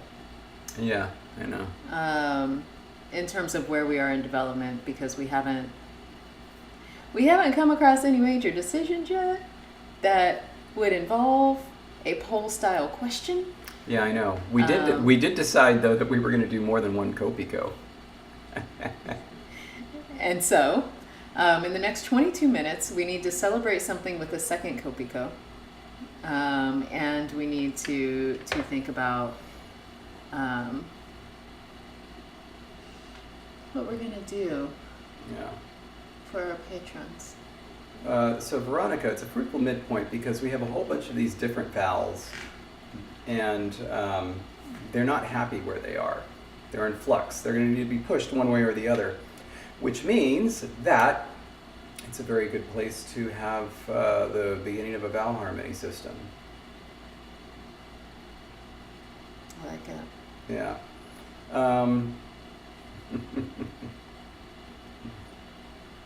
Because yeah, our vowel chart right now is insane in terms of all the additions.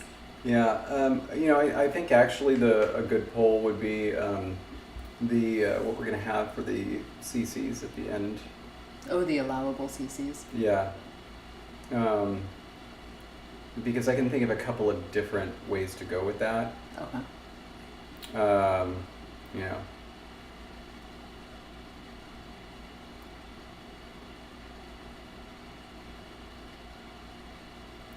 That sounds awful, Minnie. I mean, it's a language, it's a choice. It sounds, oh my goodness. Having a word final go to a. Wow. Can a. But of course, that's part of what makes it fun, isn't it? Doing something completely unexpected. And I don't think we're ready to start thinking orthography, especially without even knowing what the syllable structure is. Yeah. So that's A. And B, if you're using orthography to mean romanization, out. I'm gonna whack. Yeah. That's what's his face? Not Spencer Tracy. Who's that guy that I don't like? And the problem that guy, you know? Obviously, yeah. He's in Bringing a Baby and An Affair to Remember. That guy, yes. Okay, so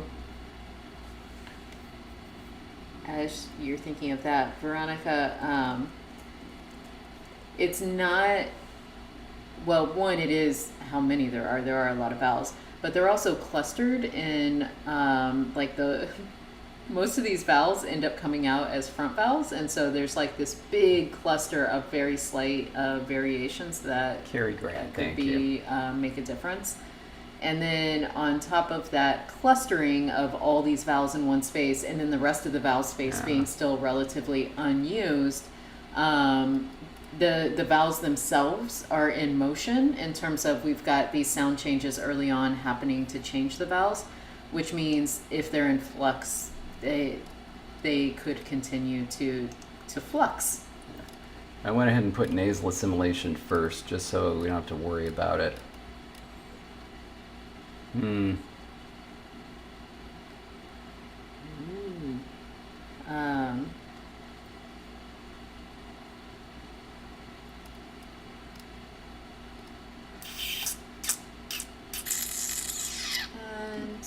Let's get rid of this. I don't know how you would say your username, Waleko, the Conqueror, but I mean, yes, naturalism is a goal. I mean, we want it to. It is for cats, you know, anthropomorphic animals, so there's that. We want it to be cat-like, but also we want it to pattern like you would expect languages to pattern. Yeah. I think I talked previously about cat society, but there's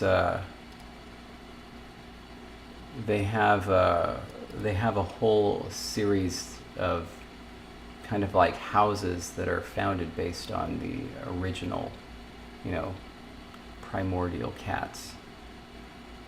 So the lion and the tiger, and then their children, which I believe were the leopard, the cheetah, the jaguar, and what was the fourth one? Did you write this up somewhere specifically? Yes, I did. Nice. Yeah. So I was like, otherwise I need to start typing as you're talking. No. Okay. I have it in the Google Doc that the folder. Nice. Maybe I should share that with you. I mean, I wouldn't mind.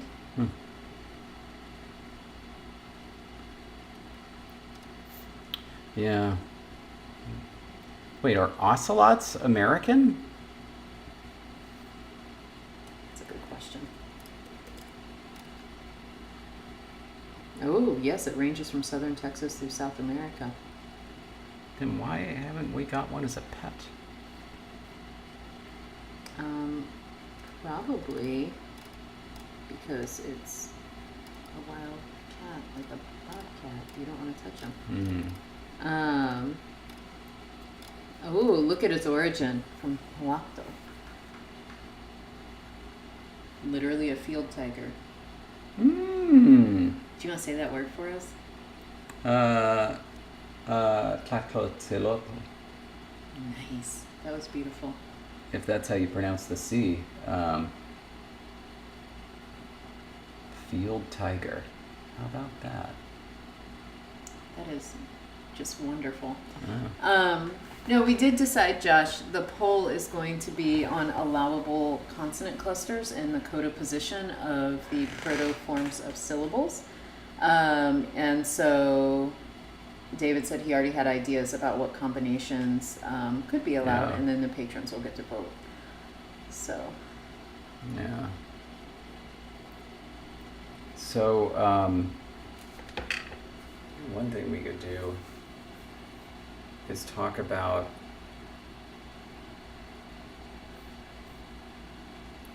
nasals. No, because we need to. So I think as you're thinking through this, Mm-hmm. there's something we need to celebrate. Yes? You just learned that ocelots are native to this part of the world. A little further south, but Yeah. they are native. And Jake, one of the people we're celebrating today for, having finished a class and all, and all undergrad classes, was the one to teach you that. That's right. And so we are doubly celebrating with a second Copico. Cheers. And this one's for you, Jake. Cheers. It's been a while since we've done that. Yeah, I know, because we're here. We don't need to do it through the camera anymore.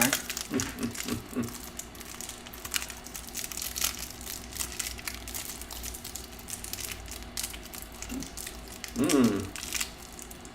Copico. If one is good, two is gooder.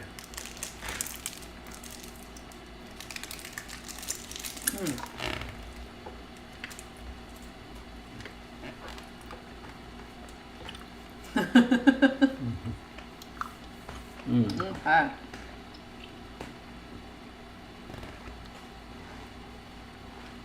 Now, what were you thinking about? I was sidetracked by coming up with. I was excited about coming up with another reason to celebrate. You were saying something about something. Well, the nasalization thing. But, I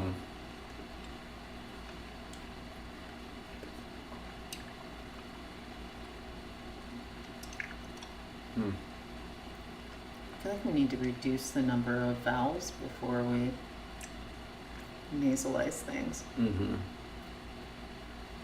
Because there could also be some effect on the vowel when the nasal disappears, whether it lengthens it and nasalizes it, or like potentially changes its quality, or just nasalizes it. yeah, I'm just trying to decide, like, if this is something that should happen early, like before or after the vowel harmony starts getting into gear.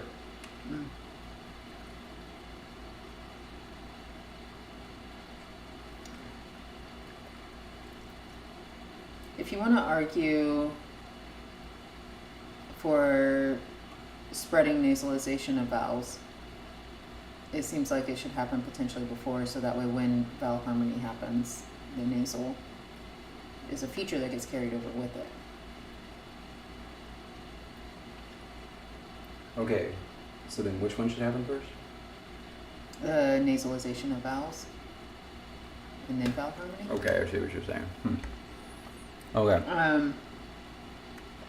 That would also mean that we would have a potential situation where vowel harmony could be blocked by still having a consonant cluster in the coda and pass through with only one consonant in the coda.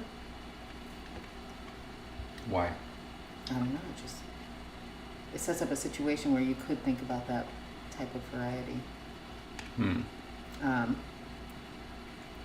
But if we had that, that would mean sometimes because if the nasal is disappearing with the nasalization of the vowel, it would only leave, potentially no coda or one coda. And if we wanted to play with the number of consonants potentially blocking, or a type of consonant blocking some harmony aspects, it could be an interesting little quirk. I thought that only glottals would. Okay. Because they're the only consonant that are after where the velum closes.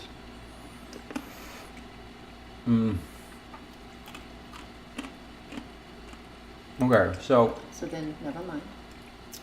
Take that second part of my comment back, but I do think it makes sense to do nasalization first if we wanted to have fun with that playing a role in vowel harmony.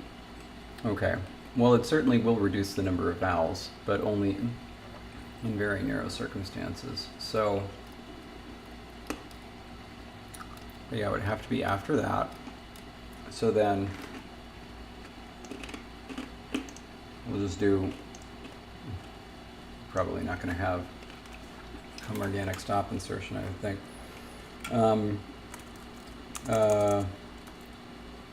Pre-nasal neutralization, let's call it that, because it's not just going to be raising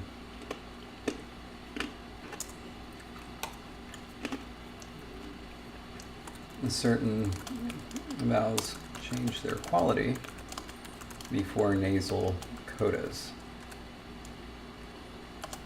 So, low vowels raise. So,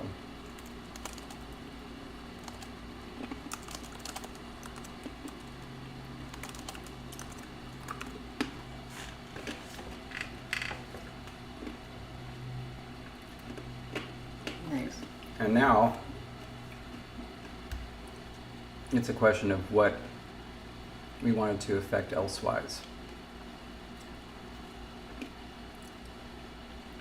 Bean. So sometimes a nasal coda will cause high vowels to lower. Okay. Which would result in that kind of neutralization. In terms of, It would kind of squish everything in the middle. so those would be our only nasal vowels, would be the ones in the middle. That would be possible. Yeah, I guess it would, wouldn't it? So it would set up an interesting dynamic where we would potentially still have high vowels, but none of them could be nasal. And none of Well, the low vowels could be nasal. None of the low vowels could be nasal either. That's very interesting. Are there any, you know what, I'm going to send everybody else to Wikipedia since this is stuck on the front. Are there any languages with nasal vowels where the only nasal vowels are mid?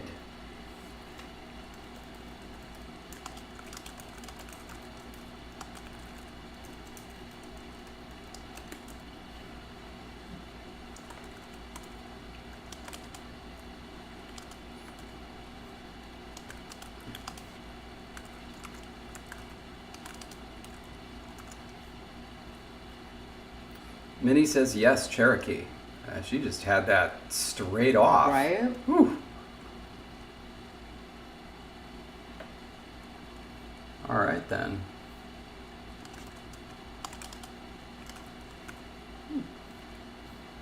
Old Church Slavonic. Ooh. Oh, look at that font. Oh, I know, right? Jeez. This is a Language Universals project. Data from over 50 languages is examined in an attempt to distinguish the aspects of vowel nasalization which are universal. Ooh. Why do nasal vowels survive? What is the historical source? How do systems of nasal vowels change and disappear? Oh, this looks delightful.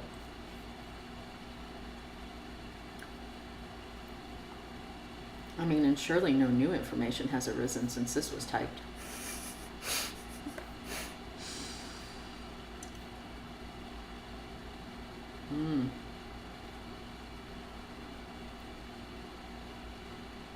Ooh, this will be fun. There are certain universals that I'd love to read through and spend time seeing if they're actually universal. But no language has nasal vowels unless it also has one or more primary nasal consonant. Mm-hmm. That makes sense. That does make sense.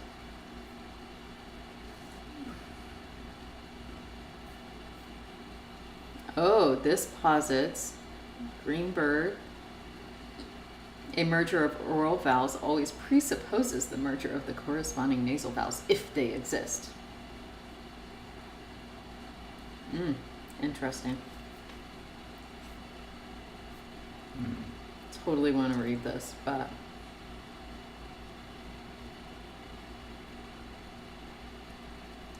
All right, let me just make sure I hit everything.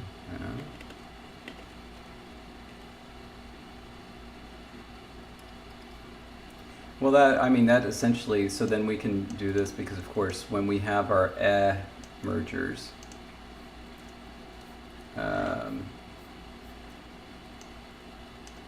Okay, here's what I was looking for. The whole reason I came to this.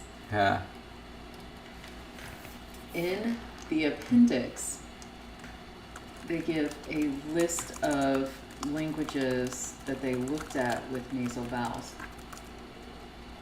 And they give their inventories.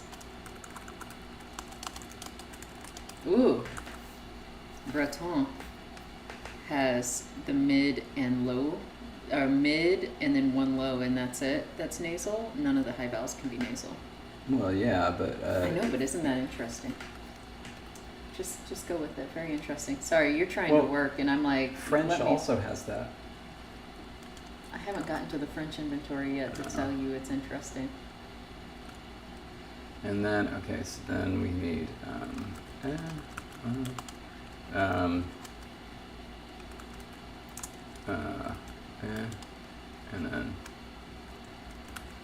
and then also. Cherokee was not in this study, so sadly I cannot say whether they looked at Cherokee. But like you can tell just looking at this that there's way too many vowels. So don't you worry. They won't be around for long. Well, this isn't something you see every day though. In this inventory, E, A, A, O, oral, and on and are only nasal. Wow. No oral counterparts. Oneida. Only nasal. That is, wow. Oh, Polish. Somebody mentioned Old Church Slavonic, but And that's with interesting. nothing else.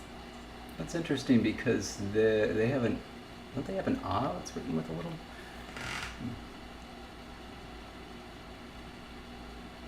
Seneca also has only A and O nasalized. Ah, perfect. All right. So I like yeah, that. here's some cool.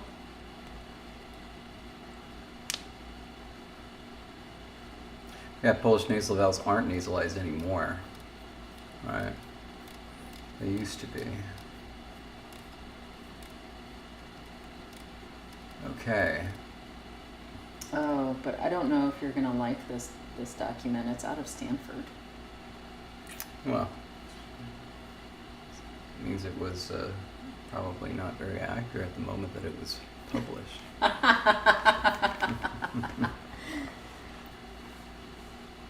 Oh, Seneca's related to Cherokee.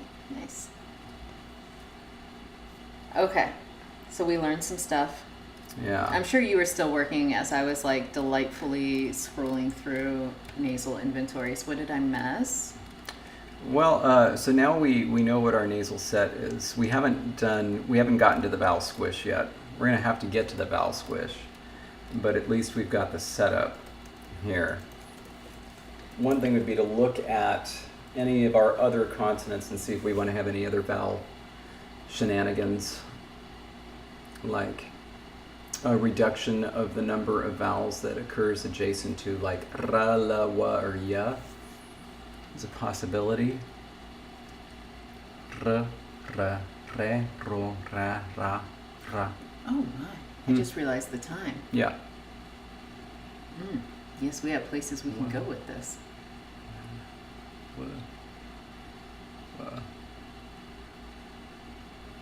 Oh, Minnie says Iroquois languages do tend to just have one random nasal vowel. That is so fascinating.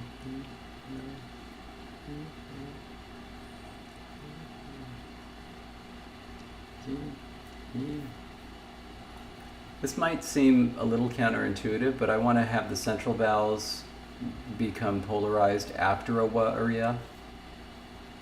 Central vowels are polarized So in other words, after, but not before. Okay. Yeah, after. No, we already did the thing with before, but I think right. that y and y should become yi and ye, and that w and wa should become wu and wo. Okay. And I'm super fascinated by that because you usually end up putting in, which you may still, but you usually end up putting in something that kills a ye and a woo. Yeah. Yeah, I do. And So it's another potential cannon we're setting on the stage. See if we're gonna fire it.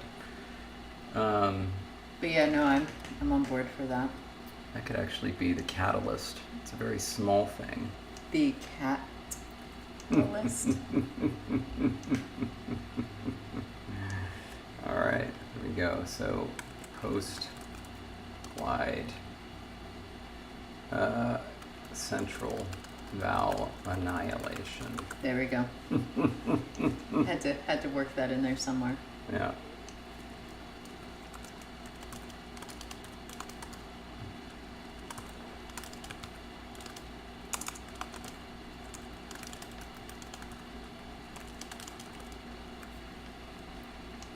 All right. The central vowels were polarized after glides. Nice. All right. All right. Well, I think that's a good place to stop. Yeah. It's very clear where we stopped, right? Or do we want to put some extra space or something just to be like, these are our rules that we've started with, and these are the templates? There. I mean, the bolding is one thing that. To come, vowels, squish. Is that what TK means? Yeah, in Hollywood. Oh. Yeah. Oh. I have no idea. I don't understand why it's a TK and not And a not a TC, TC. but yeah. So fascinating. Anyway, so All right. we need to wrap this episode up because it is the end of the stream. We know what our patrons are voting on, so that'll go live at some point-ish. And yeah, is there anything else? No. I think that's it. Yeah. Okay. Well that's then, it. in that case, stay grammar, everything. Yeah. That's Everything. Everything. Everyone, stay grammar. Grammar, everything. Now you know where you stand. Oh man, it's been a day. All right, so stay grammar. See y'all next week. Bye.